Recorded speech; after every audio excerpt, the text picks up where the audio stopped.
Greetings, citizens. Hey you beautiful, creepy human being you, and welcome to today's true crime episode. I am so happy that you are here. I'm so happy that somehow in all of this that we're forced to deal with on the day-to-day, today you and I were able to find each other on this crazy little planet that we call home. My name is Brittany or Bratterstein, or Brit Brat, whichever you prefer, and today we're going to be discussing the murder of 14-year-old April Millsap, Armada's angel. On the evening of July 24th, 2014, a young couple was walking along Michigan's Macomb Orchard Trail when they noticed a nervous and clearly distressed dog pacing back and forth ahead of them on the trail. The dog kept going back and forth from the trail to an area in the woods just off the trail, and they were moving in a way that was very frantic, and they were whimpering, like the dog was crying. And when this couple went over to try to help the dog, try to calm the dog down, just two good people doing what good people do, they saw what it was that had this dog in such a distressed state. Lying off the trail just 20 or 30 feet down in a drainage ditch, there was the body of a young woman. Now, at first, their brain sort of tried to trick them, tried to protect them is what it was doing, and made them think that what they were looking at was a mannequin. But as they continued to look, it became very clear that this wasn't a mannequin. This was a person. It was the body of a teenage girl, and they could tell by looking at her that something terrible had happened here. Something that should never happen to anyone, let alone a 14-year-old girl who left her home just to go and take her dog on a walk in an area she had been many, many times, an area that was known to be safe. This girl was April Millsap, and as police started to investigate her murder, they would find that her cell phone ended up holding the key to solving her case from a text that she sent shortly before she would have been killed, where she said that she believed she was about to be kidnapped, to a fitness tracker that ended up mapping out basically her entire assault. But before we get into all the details of this case, if you have not yet had the pleasure, please make sure to join the Brat Pack by subscribing and ringing that bell. I put out a new video every single week, sometimes 2 a week, and I would love to hang out with you. Yes, you, specifically you, but I can only do that if you join the Brat Pack and become one of us. Now, before we get into the details of today's case, I first need to say a big thank you to the sponsor of today's video, and that is Factor. Factor is a meal delivery service that delivers fresh, never frozen, chef-crafted, ready-to-eat meals that are ready to eat in 2 minutes, which for somebody as busy as I am, is a lifesaver. If you've been here for a while, you know that I have loved on HelloFresh in the past. Well, did you know that Factor is now owned by HelloFresh? And I think that's really awesome just because of the fact that I really like both services and I like to kind of bounce back and forth between these two services and see which one I'm loving on more in that given time. Lately, it's been Factor. It's been Factor for a while now, to be honest. One of the things that is it the thing? Yeah, the thing that I like most about Factor is it takes the stress out of meal planning, because if you know, you know. The mental load of being the person who's going to plan every single meal that you and your family are going to eat every single day can be incredibly heavy. Factor helps set you up for success by helping you save the time and energy that you would normally put into grocery shopping, the prep work, and the cleanup. And truly, that is invaluable to me as a person who has such limited time and would like to allocate the time that I do have towards things that really matter to me, like being a present parent or being able to do the workload that I give myself and the time that I've given myself to do it without sacrificing my wellness goals, which, listen, I have been known to make those sacrifices. Okay. I have been known to fall into the overpriced takeout trap just out of exhaustion and convenience. But the thing is, it's really not that convenient. Like, Factor is actually more convenient because 1, it's in my house. Talk about convenience. 2, it's dietitian approved. 3, it's cheaper. And 4, it's way more delicious. They're so good. I have not had a single Factor meal, and I've been doing it for, I don't know, a couple months now. I've been receiving Factor for a couple months, and I haven't had a single meal that I don't like. And what's super amazing is that they have a weekly menu of over 35 different options for you to choose from, and they're very inclusive in their offerings. They have things like Calorie Smart, Keto, Protein Plus, and my personal go-to vegan and veggie options. And on top of the meals, Factor now offers loads of snack options, like 60 different add-ons weekly from breakfast to my personal favorite and the thing that I like to keep stocked in my fridge, which is smoothies. I really like smoothies. Ooh, and I really like the juices. I'm a juice girl. So if all that sounds as good to you as it does to me, make sure to head over to factor75.com or click the link down below and use the code 50BRATTERSTEIN to get 50% off plus free shipping on your first Factor box. That's code 50BRATTERSTEIN at factor75.com to get 50% off plus free shipping on your first Factor box today. Now, I just want to say a big thank you to Factor for partnering with me on today's video. It's partners like Factor that make it possible for me to put out videos as consistently as I do. And a big thank you to you guys for always being so supportive of all of my sponsors. You rock. Don't ever change. So now with that said, today I'm going to tell you the entire story of the murder of April Millsap. I read all the things that you do not have to. And at the end of this video, I want you to answer the question of the day. I'm going to give it to you now so you can have it kicking around in your brain as we go through the details of this case. But of course, I want you to answer once you have something to go on, okay? But the question of the day is that, do you believe that April's killer deserved the death penalty? Let me know all your thoughts in the comments below after we go through the details of this case. And now, with all of that said, come gather around and let me tell you the story of the murder of April Millsap. April Dawn Millsap was born on January 2nd of the year 2000, and she was born to her parents, her father, Bobby, and her mother, Jennifer. Now, I don't know much about April's parents. I don't know much about Bob. I don't know anything about Bobby at all, actually. But what I do know, what I was able to figure out, is that from about the age of 6 or 7, April did seem to live primarily like with her mother, Jennifer, and her stepfather, and this is a man named David. So April was Jennifer's only child, and the two were incredibly close growing up. She was a mama's girl, and she wasn't just close with her mother either. She was also very, very close with her grandfather, and to be able to be close to a grandparent is just such a blessing. And she was even super excited right before she was killed because Armada, where she lived, they were having an annual fair, which they had every year, hence the annual of it all. And her grandpa, who had, I don't know if it was recently, but he moved to Florida. I think he had lived there before. He had moved to Florida, and he was going to be coming back to Armada for the occasion. And she was very excited about seeing him. But, moving on, as I said, Jennifer had remarried when April was like 6 or 7, and this was to a man named David. And April and David were said to be incredibly close. The two were said to have a very good bond, and they were said to even be closer than, April was with her own father. And the household as a whole, like where she lived with Jennifer and with David, was said to be a home of just love and happiness. They were silly, they were goofy, they were always joking with each other, and it just seemed like she had like a very good upbringing. Her mother described her as sunshine.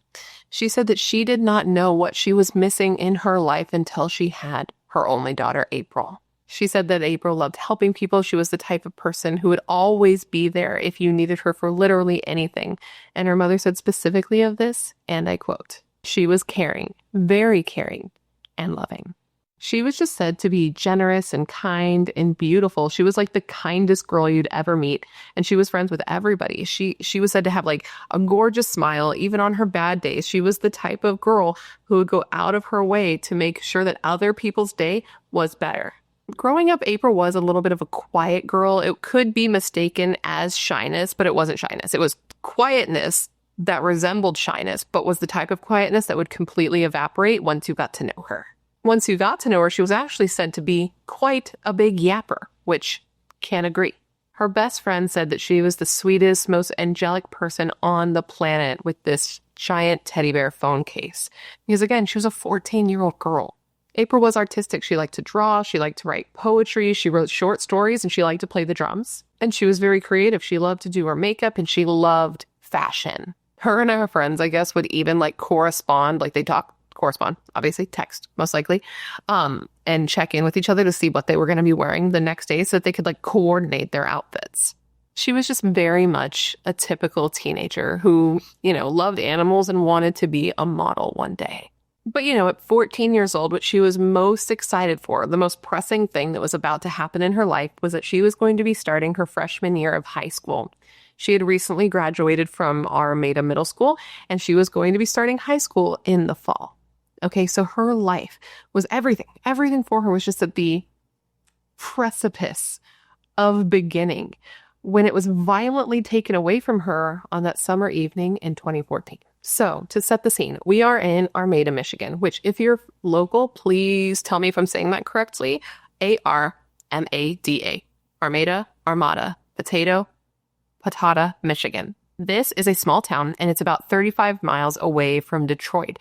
And reportedly, it's the kind of town where you don't even lock your doors, the perfect environment to raise a family. This is where April Millsap lives with her mother and her stepfather. She's 14 years old, and on this day, just like any other day, she decides she's going to take her dog Penny for a walk. Penny, April, best buds. Penny, kind of obsessed. They had grown up together. She had the puppy to the dog with the family, the whole nine. And Penny was obsessed with April. That was her person. When she came out of her room in the morning, who was sitting by her door? But Penny, waiting to be loved and to be touched. And she followed her everywhere that she went. And on this day where Penny was going to be following April was to the Macomb Orchard Trail. This was a place that was very highly populated. This is a place that many, many people, I say highly populated as like a hiking trail can be, right? Like a low incline hiking trail, whatever. But it's a place that many, many people went to walk their dogs, and it's a place that many people went to like get their steps in, which was something that April was interested in doing. Which, that's a great thing, a healthy thing. Apparently, sitting is the new smoking, which is what the kids are being taught in school, which to that I say, like, haha, I'm in danger. But April, okay, she was very interested in getting her steps in, which in itself is a good thing, but her reasoning for doing so made me like kind of sad. Like, okay, she was 14, right? And she like lived on her phone. Social media was a big thing to her. And it's like, good and bad comes with that. On the one hand, it kept her connected. It helped her talk to her friends, see what was going on in people's lives. And in this case specifically, it aided in like helping solve her murder case, but also aided in her unhappiness. She was said to have a difficult time with seeing like beautiful, curated people online, right? People who only posted the best of them, the best angles of their photos, pictures of them just looking like perfect people. And so it made her self-conscious about herself. It made her have body image issues, and it lowered her self-esteem. Because of this, and I'm sure because of other issues as well, she got to a point where she only really wanted to eat salads. She was constantly going on walks. She was trying to track her steps and was really into fitness and just trying to stay fit, which again, a good thing for you. But it just kind of makes me weep for like a 14-year-old girl. But anyways, April left with Penny that evening to go on the walk, a walk that they did many times before. But on this evening, only Penny would make it home. That same evening between 7 and 8 p.m. is when that couple found April's body lying down in that drainage ditch. And they actually found her in an area that they probably wouldn't have even seen her just walking by if it wasn't for Penny so frantically like trying to lead them to April's body. It seems like that's what she was trying to do. That's the impression that they got. And once they did see her, they could tell that her final moments of life were spent going through hell. Her top and her bra were torn. They were practically ripped from her body and left around her waist. Her shorts and underwear she had been wearing were pulled down around her ankles. Her shoes had been removed, and her head looked like it had been like kicked back. And she actually had shoe impressions on the right side of her face and neck, and some of her teeth appeared to have been dislodged. So with that, the man of the couple called 911 and told the operator that he believed he had just found the body of a girl tucked back in the woods off of this trail, and that it didn't seem like she was breathing and she wasn't dressed. So with that, police were dispatched and started arriving at the scene. Meanwhile, though, back at April's home, her mother was noticing that time was ticking by and April hadn't come home, and she was starting to get very anxious. When April left to go to the trail to walk Penny, everything had been so incredibly normal. Again, this is a place that everybody went to walk their dogs. It was safe, and plus, she had a dog with her. You would think when you leave with a dog as a girl, you would think that that would give you a level of safety, right? But we've covered cases, you're part of this. I have told you stories, or not stories because they're not stories. What's the definition of story? I couldn't say for sure. I've told you the details of cases where girls have gone out with dogs and have still been abducted, because it's not a deterrent for everyone, which blows my mind. But I have digressed a little bit.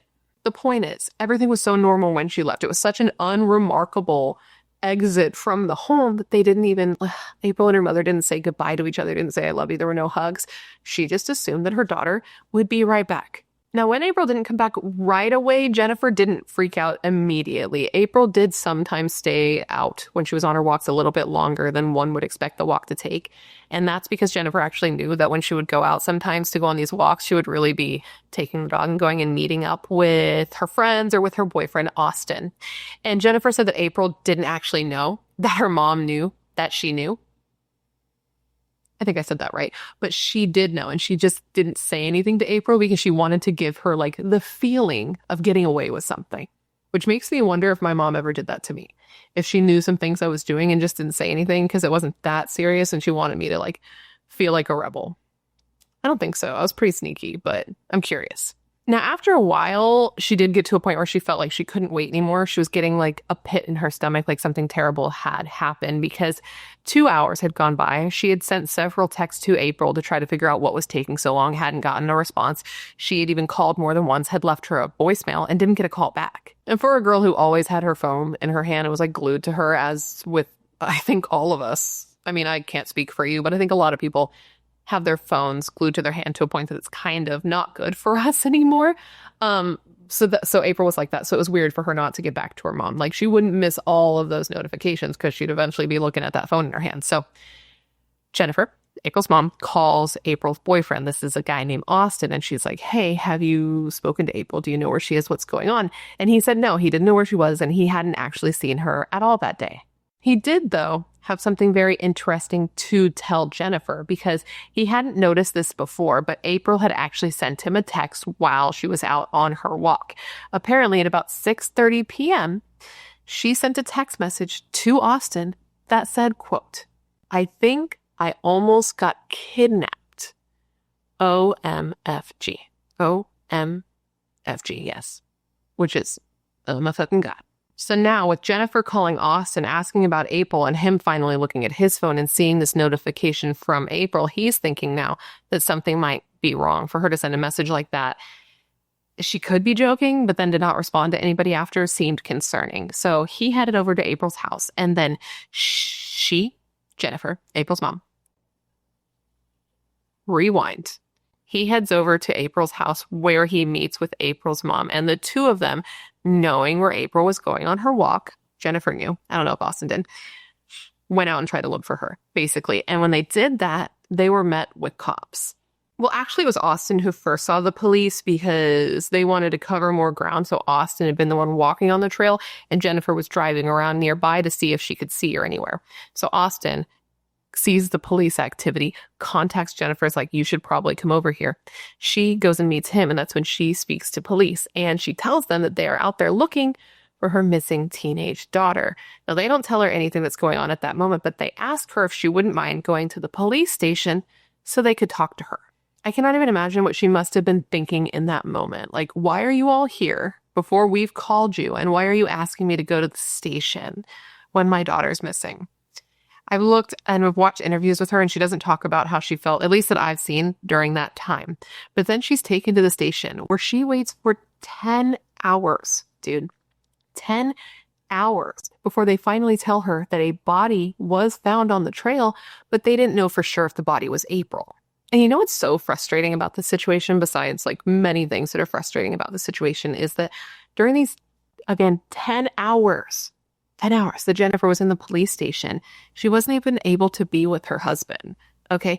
Because the station was so small, he had to wait outside. I think he was waiting out in the car. No, he was waiting out in the car. Because as soon as he heard April was missing, he immediately told his work, I gotta go. That's his kid. He needs to make sure that she's okay. And then after Jennifer's at the police station, he wants to be there. And so he can be there for his wife, and they can lean on each other for support in what has to be the worst moment that any person could ever go through. But he wasn't able to be there with her.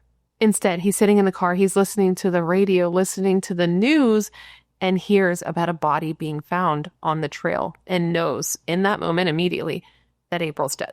But even though he knew that in the moment, just from hearing it, he knew in his gut that April was gone, they didn't actually find out until the next day when officers showed up at their house. Because yes, Jennifer was sent home after waiting all those hours and then finding out that there was a body found. She was sent home. So the next day, an officer showed up at her house and showed her a photo and asked her to identify her daughter's body. And that's how she found out her kid was dead.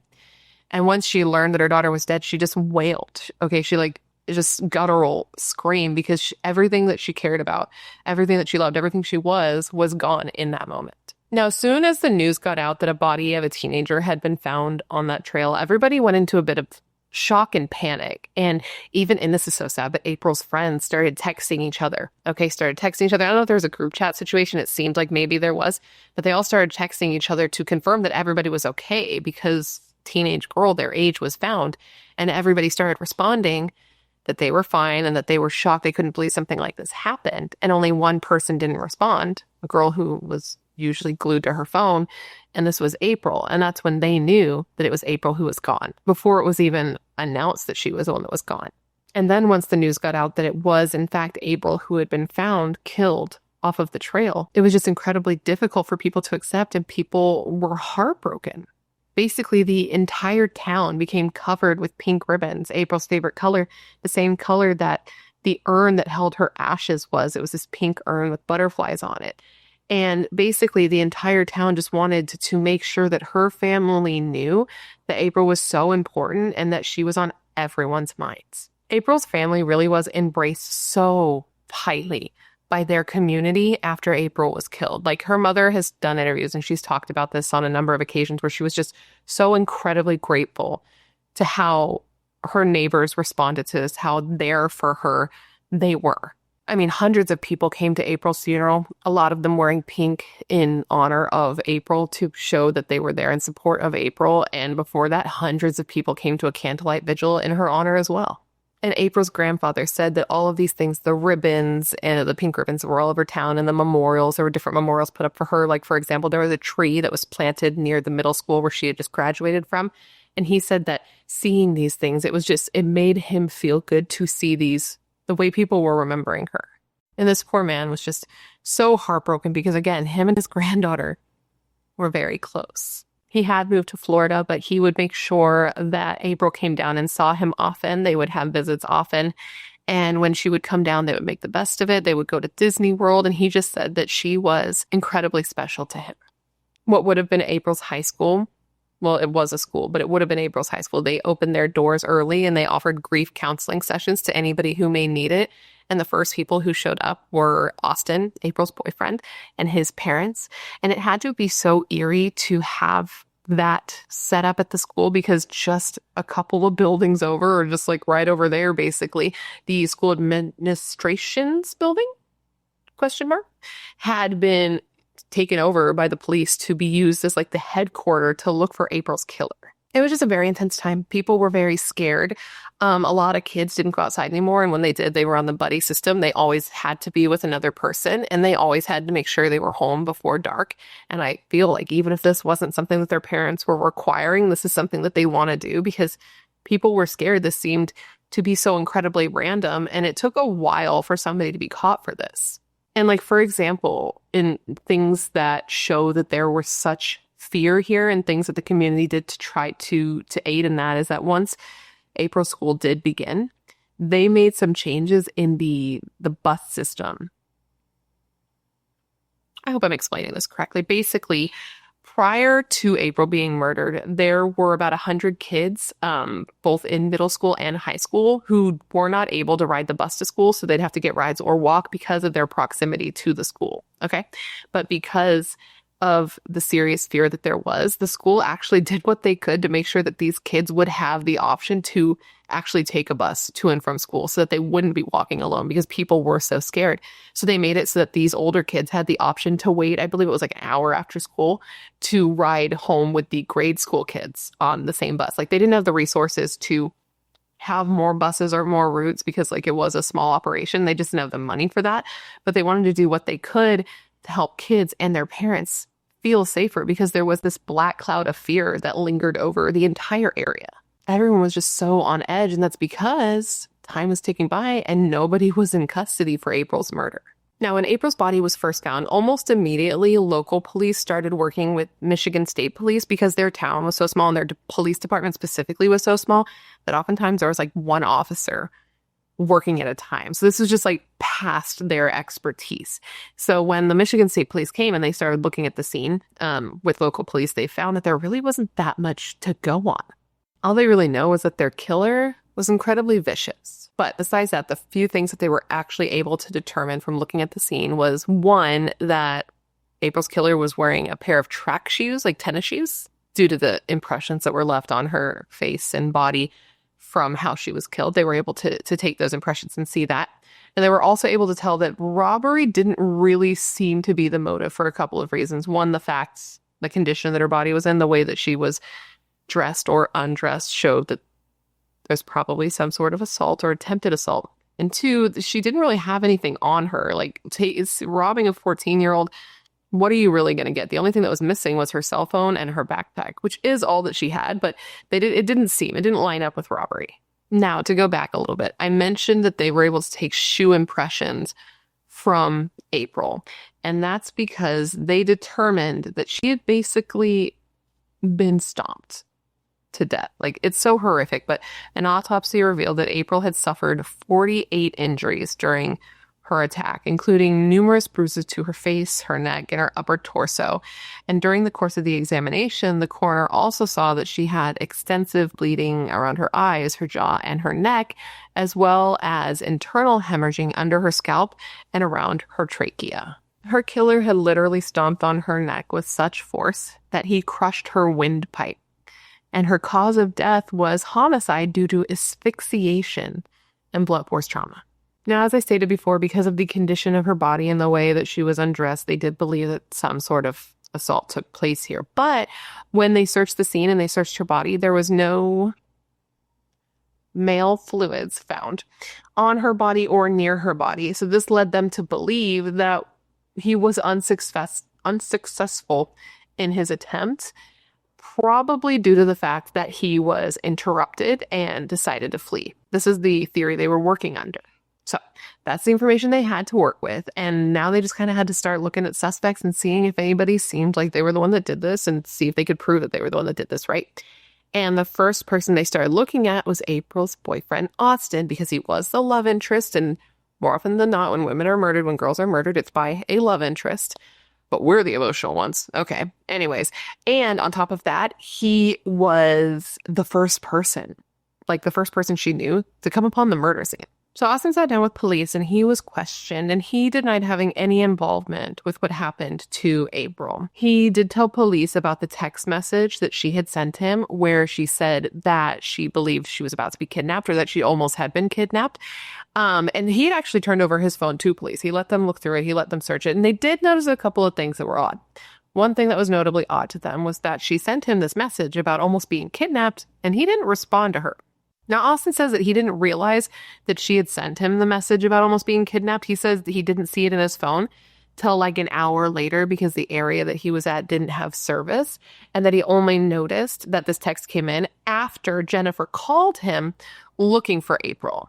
Now, police definitely thought this was weird. They thought it was odd for a teenager to go an hour without looking at his phone. But that wasn't the only thing that they noticed that was odd when looking through his phone. They found that Austin had deleted some text messages between him and April.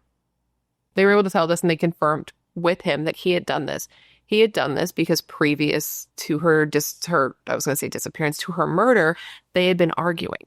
Apparently, they had been arguing more and more lately, so he had gone through his phone. He had deleted some text messages. After she was killed, he went through his phone and he deleted some text messages that would have made him look bad, because he was scared that if police looked through his phone, they would see that and think that he may be responsible for what happened to her. Now, when police heard this, when they found this out, they thought this was suspicious and weird. But the thing was, Austin had an alibi, or he said he had an alibi. At the time that April would have been murdered, he was 10 miles away, or at a town that was 10 miles away. He had gone to a McDonald's with a friend, and he was out there to help move a TV. So this is what he was saying, but police needed to confirm this, obviously, because you can say something, but that doesn't mean it's the truth. And in the meantime, Austin reportedly did give a polygraph test to investigators, which came back inconclusive. But in the end, that didn't actually end up mattering. I'm just going to pull off the Band-Aid and tell you now that when they checked Austin's alibi, they did confirm that he wasn't responsible. He couldn't have been responsible. They were able to see him on surveillance at McDonald's. I believe he was going through the drive-thru with his friend, and he was too far away to have been able to get back and forth from the murder scene. So he was excluded as being somebody who did this to her.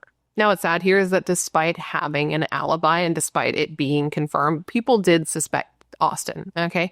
Like, he was the first person that police looked at. He was the first person that people thought of when it came to her being murdered because he was the boyfriend, you know?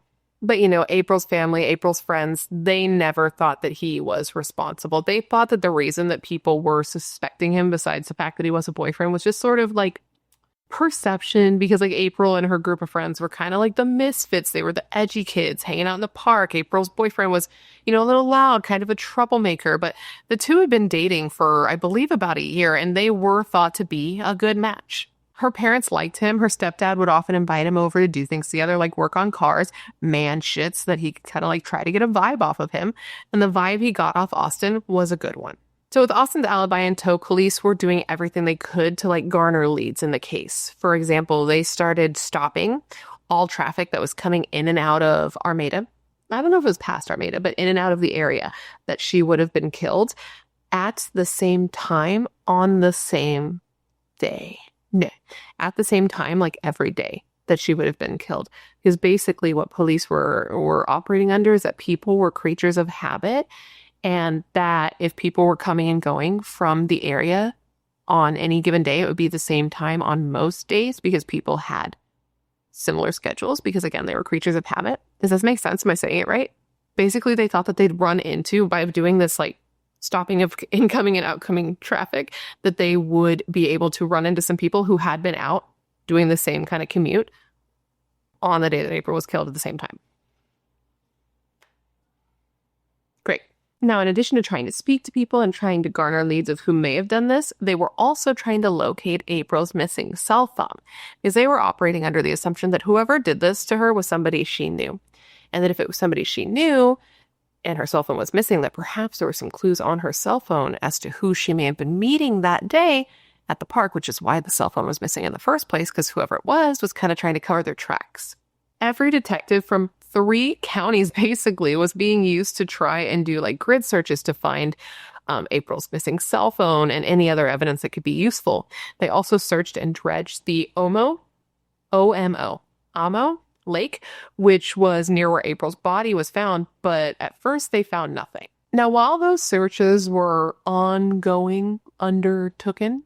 while those searches were happening, police also set up a tip line so that anyone who had any information on what happened to April, or anybody who may have been out on that trail that day around that time, could call in and let them know if they had seen anything unusual, if they had heard anything unusual, if anything unusual at all had happened, or if they had seen anybody. Basically, you could call in and you could tell them. And lucky for them, the phones were like ringing off the hooks, and they were getting some tips that did seem credible.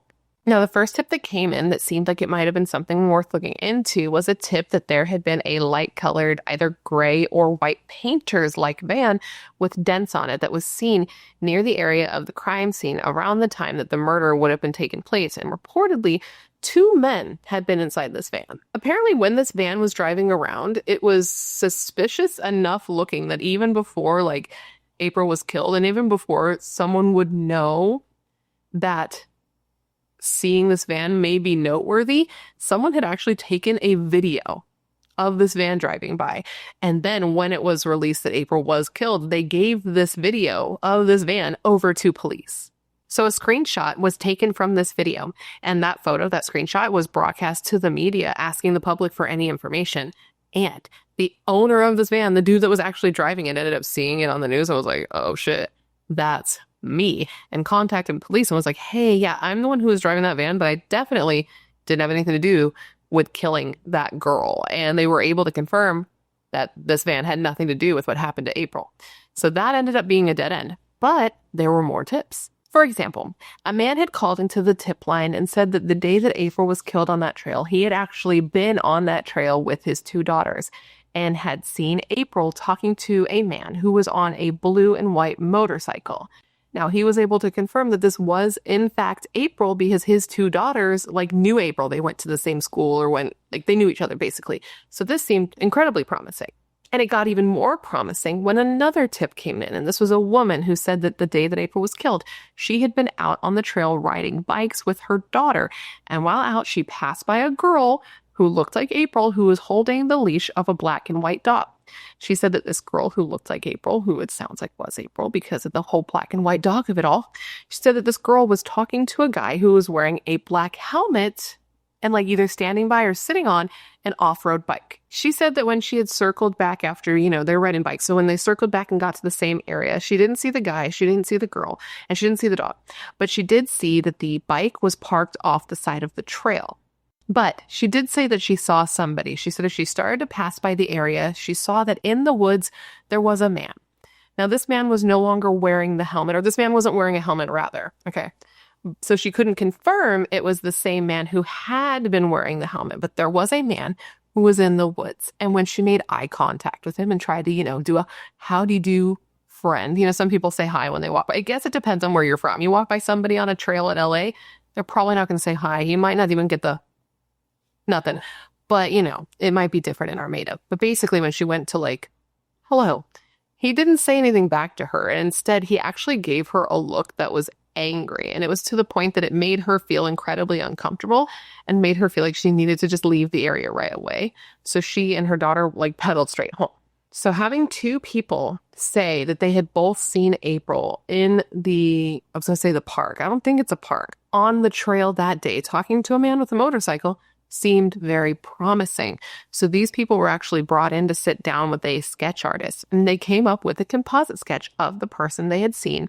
And this was plastered all over the news, all over the media for everybody to be on the lookout and to call in with any tips on who this dude may be. So while this was done, and it sounds like some time's going by, this whole part was going by very quickly, actually.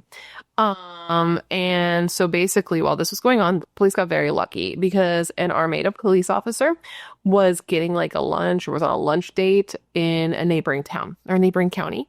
He was a little bit of a ways away. And this was on the 25th. So it would have been the day after April was killed. Okay. And he's on his way back to the station, on his way back to Armada when he sees something that is very interesting. Parked in a driveway just off the main road, about 15 miles outside of Armada, there was a motorcycle, or more specifically, it was a blue and white dirt bike, and it maps the description of the motorcycle that witnesses had reported seeing. Now, by the time he actually saw this bike, he had actually passed it. Like, he's driving by and he's like, oh, shit.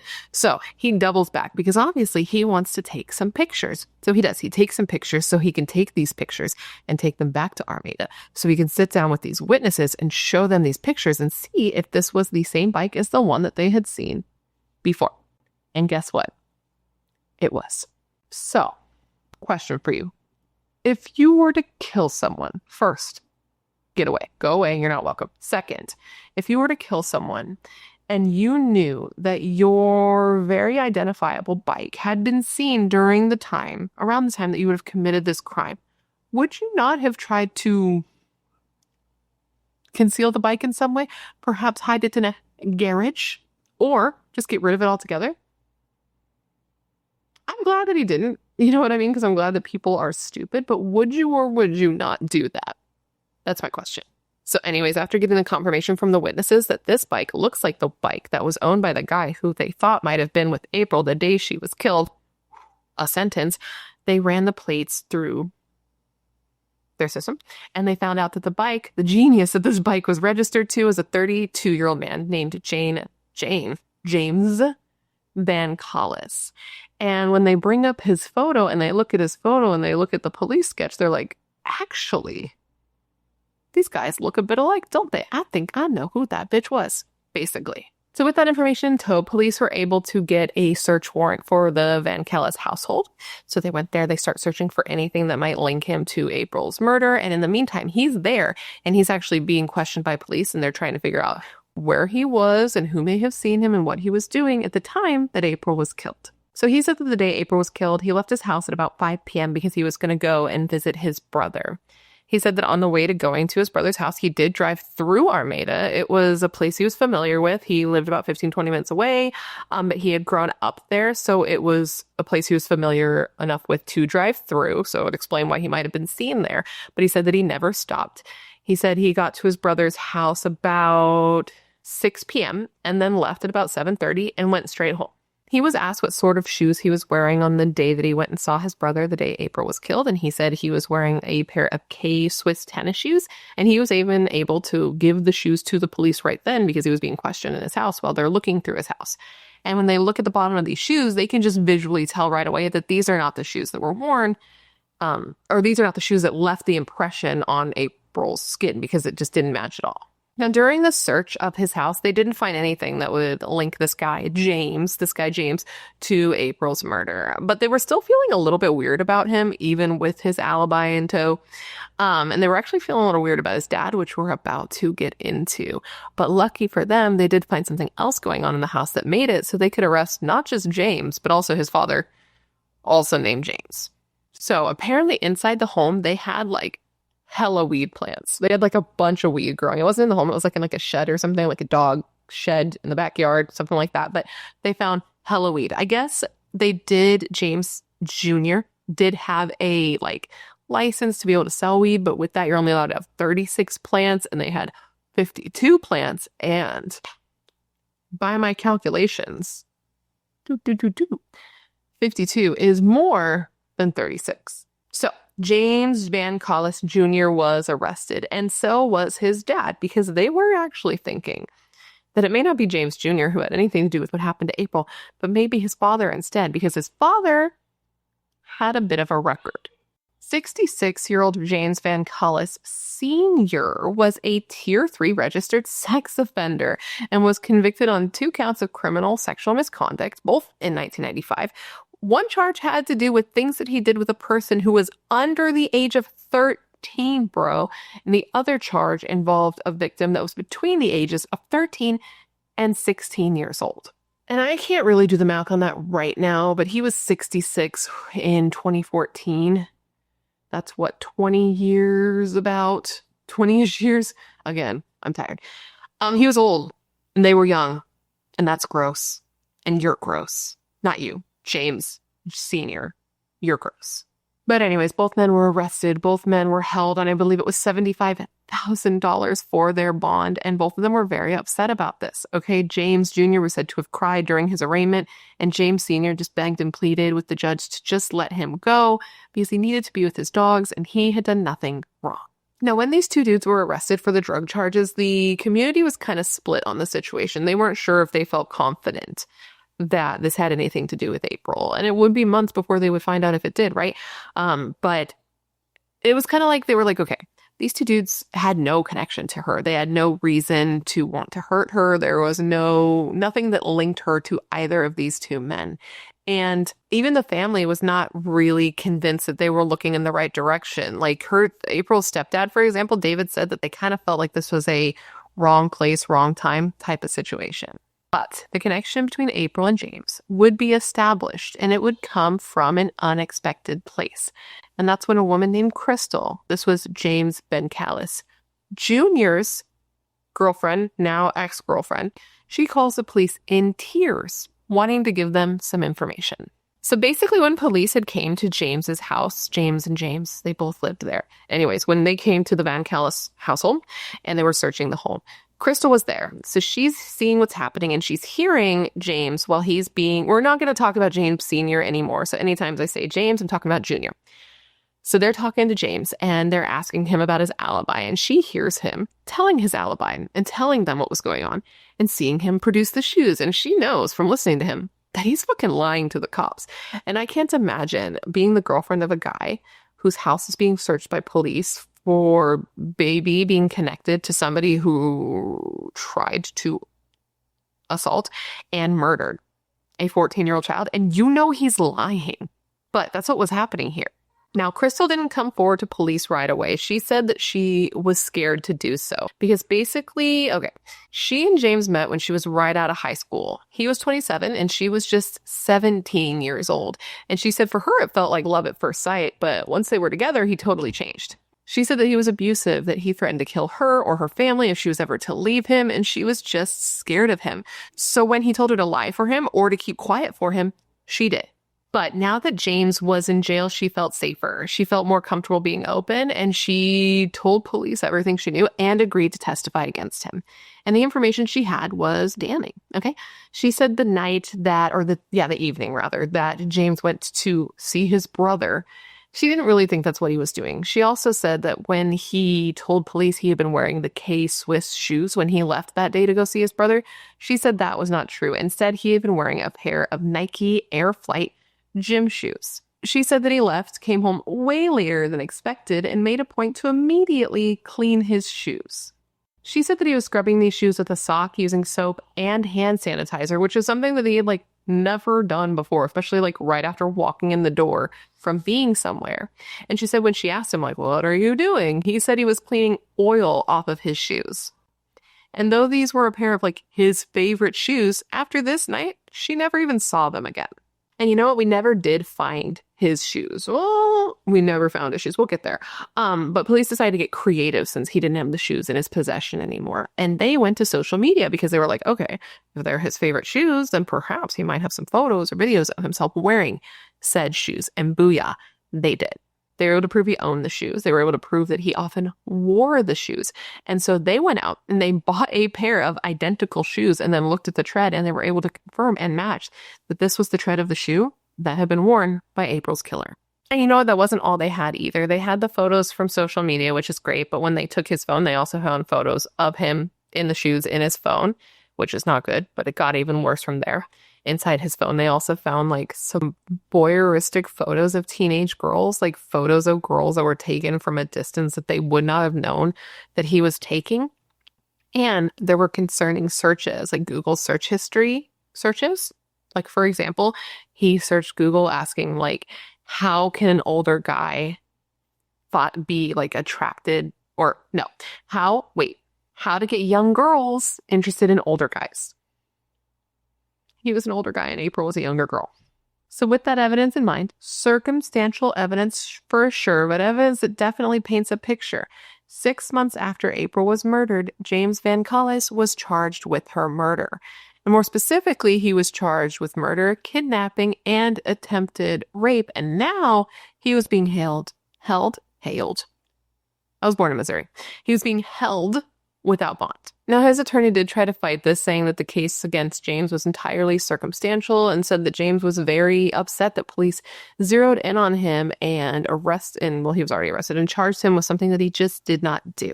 He said they got the wrong person, but the judge said that these charges were as serious as they got and also noted that James had a criminal history as well and had been in and out of the courtroom, I think that courtroom, on a number of occasions. And though his crimes were not violent in nature, he was known as the type of guy who would disappear for months at a time. So as I said, he was in jail, he was held without bail. And once he was officially charged with April's murder and his photo started to really make itself known, make itself seen in the media, once his photo was circulated around more, they got even more information on him that seemed to connect him to April's murder. And police started to reveal more and more evidence that they had against him. First, after he was arrested, another person called into the tip line. It was a woman who said she had been out either riding bikes or walking. I can't remember. But she was out on the trail with her husband. And she said as soon as she saw James's photo in the news, she knew that she had seen this man with April the day she was killed. She said that she passed by April and that April had given her a tight, tense smile as she walked away from a man on a motorcycle. She said that she herself then passed by this man with the motorcycle and tried to say hello as she walked by, but said that he didn't respond and that he looked very angry. Now, this woman did say that at the time April did seem a little bit tense, but there was nothing about the interaction with the man that made them feel like they needed to intervene in any way. She had made eye contact with April. April had smiled at her, but she didn't give her a look or ask for help or try to talk to her. So, they didn't do anything. And of course, she holds a lot of guilt for not doing anything now that she knows how this all played out. So this was yet another witness who could place James VanKalis on the trail at the time with his bike talking to April. And it wasn't just that, because I mentioned the police had another bit of evidence against him, and it was I would say kind of juicy. I'm not gonna lie, a little bit juicy. We'll see. Let me know what you think. Basically, there's another piece of evidence that was circumstantial, but it was compelling because it involved an unusual trash pickup from James's house. So basically, the VanKalis household had like a usual trash day, and they had had the same trash day around the same time, same day of the week for years. But after April was killed, the trash people received a phone call from the VanKalis household asking for an impromptu early trash pickup. This was after April was killed. So they go, they pick up the trash, they take the trash, it's gone. But then police find out about this trash pickup. They contact the trash company. They find out where the trash is. And reportedly, they find a pair of shoes in this trash that is the Nikes that they believe belong to James. And the tread on the bottom of the shoes matched the markings that were left on April. Now, it is worth mentioning that I only saw this unusual trash pickup story like in one source. So I guess take it with a grain of salt. Then add a little lime and make yourself a margarita because it's summer and we're supposed to be having fun. Now, anyways, all of that is bad, but it was just going to get worse for James because I think that the most damning evidence they had against him was related to the information they got from April's phone. So basically, I mentioned to you that her phone was missing, but what I didn't mention to you yet is that it did end up being recovered. Both her phone and backpack were found separately, and they were found a good distance away from where her body was found. And when they looked into her phone, they didn't find anything that linked April and James to knowing each other. Like there was no meetup plan. This wasn't somebody she knew. Because remember, that's what they were operating under Eventually, what they found is that inside April's phone, she had a fitness app that was tracking her movement the entire day when she was killed. They were able to take the data from her phone from this app and track all of her movements from that day. They were able to see her leaving the house. They were able to see her walking down to the trail. They were able to see her walking to the area where her body would eventually be found. And they found that she stayed in that area for a while. Now, what's incredibly sad is that they were able to see that she likely fought for her life for 7 minutes. Because for 7 minutes, they were able to track her movements, and it was like fast, frantic movements going back and forth into the woods, out of the woods, and just like jerk, jerk, jerk, jerk. And eventually, after 7 minutes, it just stopped. After that, it showed her phone moving at a much higher rate of speed, because I forgot to mention this, but in addition to tracking her movements, it could track her speed. So it shows her leaving at a much faster rate of speed than she would have been walking prior to that. Goes to the area where her backpack was found, then goes to a residential area where her cell phone was found. Okay. Now, this is noteworthy because police were able to see the route she took, or that her phone took, after she was presumably murdered. They were able to follow this route, look at the homes, look at the businesses, see what had surveillance cameras, then ask to get access to the footage from these cameras. And in looking at the footage of these cameras, they found that James VanKalis was basically in all the same locations that April's phone was after April was killed.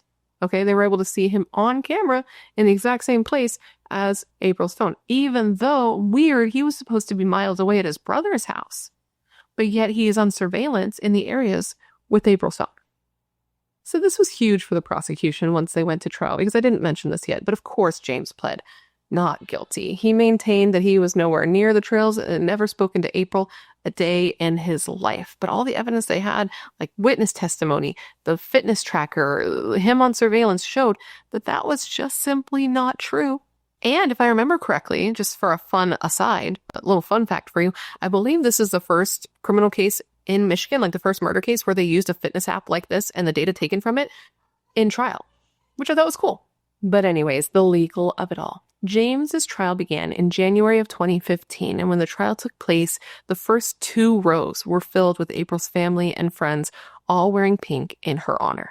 The defense's defense was basically that this was just a circumstantial case. They said that it was all based on speculation and that there was no DNA or fingerprint evidence, no physical evidence that actually conclusively linked James to the crime. The defense said that the police had tunnel vision when it came to James. They had arrested him before any forensic or, DNA evidence had even linked him to the scene, and said that the police had received 1,000 tips about April's murder that had nothing to do with James, but they all just picked and chose what fit their narrative, basically. And the prosecution did counter this, saying, listen, yes, there were 1,000 tips, but the police actually went through and checked through all of those tips, and they were able to cross every one off the list except the ones that had to do with James VanCallis. The defense said that eyewitness testimony is notoriously unreliable, which is, a valid argument to make. And he said, listen, I know James is no angel, but people get confused. And he said that they were not consistent. He said that they couldn't even consistently say accurately what color April's dog was, and said that they weren't able to conclusively link James to being the person that they saw on the trail that day. And he said of this quote, "This is the kind of sketchy stuff they have." He asked the jurors to keep an open mind, and then he said, quote, "The biggest injustice is to let the culprit go free and convict an innocent man." Now, the prosecution's star witness was actually James's girlfriend, or now and then ex-girlfriend, and this was Crystal.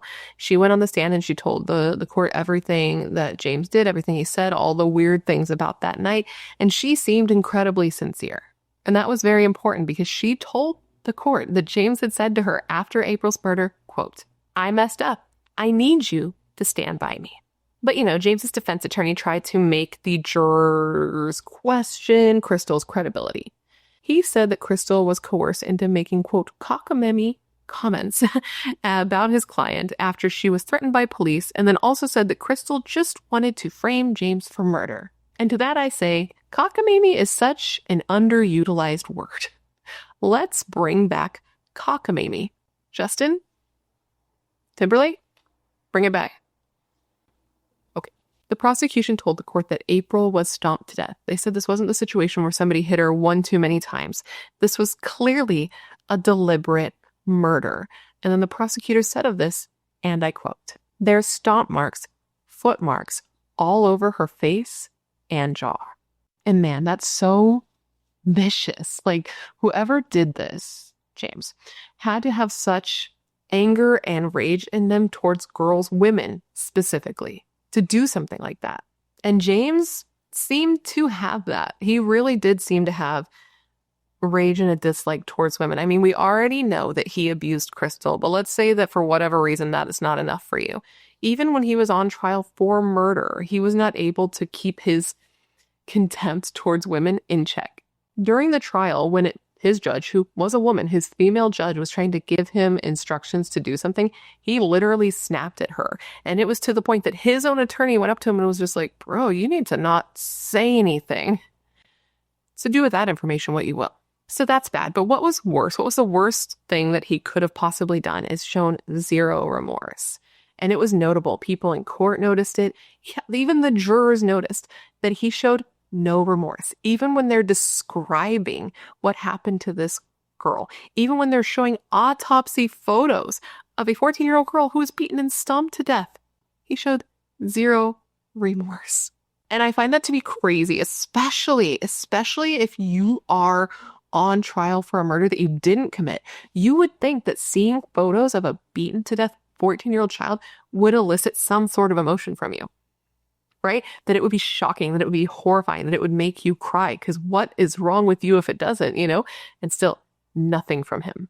Now, James, to this day, has not admitted what happened, okay? He's never confessed to what he did. He's never let anyone know what actually happened that day or why it happened. So police had to piece together what they believed happened from the evidence. And what they think happened is this. They believe James came upon April while she was out walking Penny on the trail that day. They don't know each other. They don't think that they knew each other. They think that he saw her. He noticed how pretty she was because she was beautiful, and he pulled over and he tried to talk to her.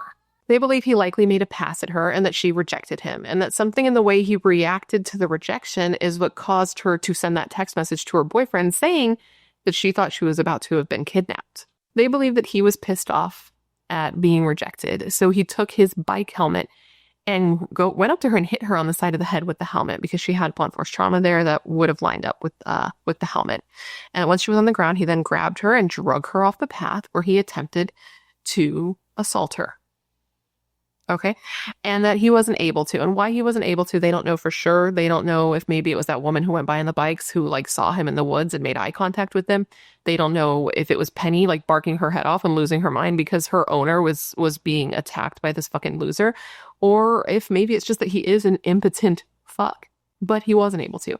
And in response, his rage was then focused on beating and stomping on her with such force that he crushed her windpipe, causing her to suffocate. He then grabbed her backpack, he grabbed her cell phone, and he took off, discarding the items farther away from the scene, hoping that it would derail the investigation and have them look somewhere else.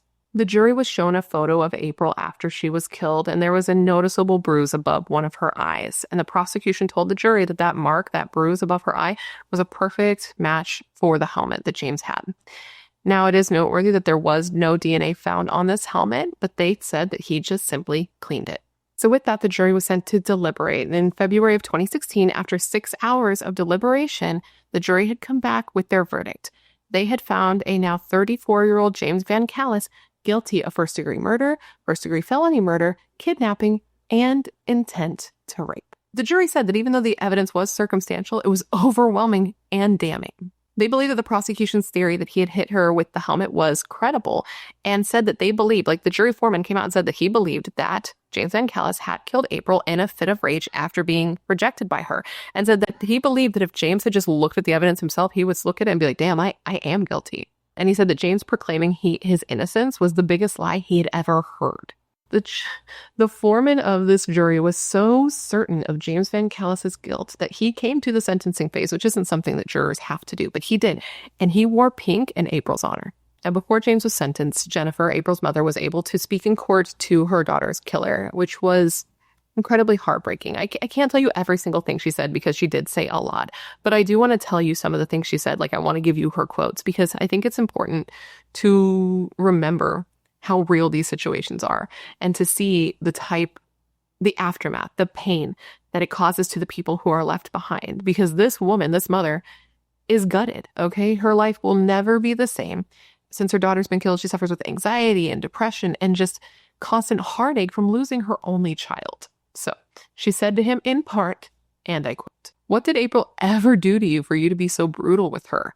Did you even know her? What was your plan for her that night? Why did you have to hurt her? Just because she ignored your advances, she deserved to die?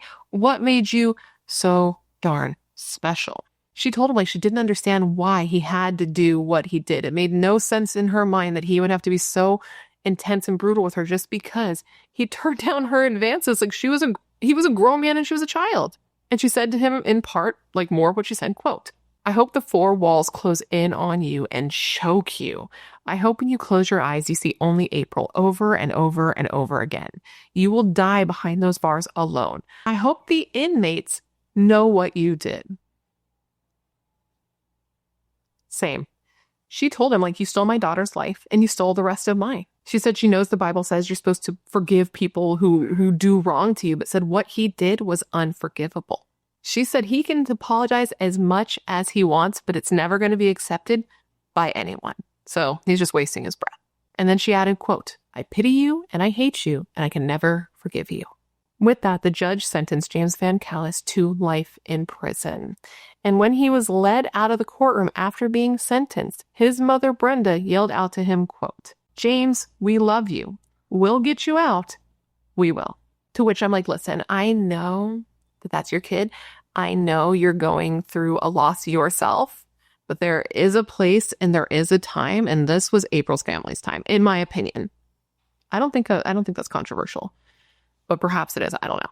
Brenda is of the mind that the prosecution framed her son. She said that they arrested him before they had any evidence to really do so, any real evidence, and that they were just hoping that they would find more, and that they spent so much money investigating the case that they had to justify the arrest, so they framed him. This is her position. And she said of this quote, "They better keep looking because they got the wrong person. They know it. They know they got the wrong one." But the prosecutor disagreed with this, saying, quote, "His phone puts him there. The pings on his phone put him there." Oh yeah, because I forgot to mention that his own phone pinged him being in the location, not even just the surveillance. Now, of course, James did try to appeal his conviction. He always said that it was like a sad chain of events that led to him being arrested. And so he appealed on multiple grounds, like the fact that there was no physical evidence and that the witnesses the prosecution used at trial were not credible. But the appeals court seemed to disagree with James and his mom and said, quote, "Although there was no physical evidence tying the defendant to the crime, there was plenty of circumstantial evidence from which a jury could conclude that the defendant was the perpetrator." And scene. Since April's murder, she has been remembered in a variety of different ways. One that I wanted to highlight, though, is that you remember how I told you the Armada festival, the fair, was going to be coming into town, the annual one. Her grandpa was going to come and she was super excited. Well, when it finally did come to town, there was a new addition to it. This was a memorial garden that still stands today, and it was covered in various shades of pink with a bench with April's name and her photo and things that embody the girl that she was. This garden is a place for people to come together in April's honor, something that they did in the months and the days after she was killed and still continue to do to this day by coming and volunteering and taking care of it and helping it continue to thrive and continue to live. It's a place of grief and it's a place of hope. It's just a place for people to sit and remember the girl who never got to come home. And with that, my friends, is the story of the murder of April Millsap. I hope that it was informative. I hope I gave you all the information you would want when looking into this case. And of course, I just want to thank you for remembering April with me today. Now, considering everything I told you throughout this video, I want to revisit the question of the day, and that was this. Do you think that James VanKalis should have gotten the death penalty? Do you think his sentencing of life in prison was appropriate, or do you think that they didn't actually have enough to convict him in the first place? Because there are some people who are in that camp. Let me know all your thoughts in the comments below. I'm curious to see what you have to say. Before you leave, please don't forget to leave me a comment down below with any case you'd like to see me cover in the future. As you may know, I have a long list of cases, and whenever you leave me a suggestion, I put it on my list with your name next to it, so if I do cover it, I can give you a shout out. I love looking into the cases you guys suggest because they're often cases I haven't heard of or cases that need more coverage, and I know you're filled with great ideas and great taste, otherwise you would not be here. If you haven't already, please don't forget to join the Brat Pack by subscribing and ringing that bell. I put out a new video every single week, sometimes 2 a week, and I would love to hang out with you. Yes, you, specifically you, but I can only do that if you join the Brat Pack. Become one of us. One of us. And if you want to hang out more consistently, all my social media is listed down below, along with a link to my membership and a link to my merch store. If you don't already know, now you know that what you're looking at with your eyes, what you're hearing with your ears, is also now a podcast. So if you search True Crime with BRATTERSTEIN on any podcast platform, you'll find me. And if you want to listen, if you want to interact in any way to help it get into the algorithm, I would appreciate it. And if not, I just want to thank you for being here anyway. Now, with all that said, I just want to thank you for being here when you could literally be anywhere else in the world. That is tight. You are tight. I hope to see you in my next video. And in the meantime, take care of yourself.